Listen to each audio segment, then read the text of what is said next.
দেশের প্রধান বিমানবন্দরে অগ্নিকাণ্ডের ঘটনা নিয়ে তীব্র উদ্বেগ প্রকাশ করেছেন বিএনপি চেয়ারপারসনের উপদেষ্টা কাউন্সিলের সদস্য আমানুল্লাহ আমান।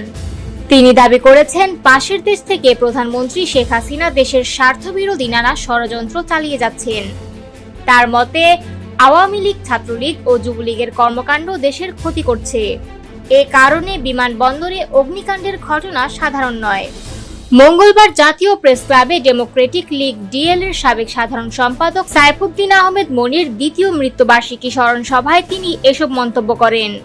আমানুল্লাহ আমান বলেন, এখনো সব জায়গায় তার প্রেতাত্মা সক্রিয়।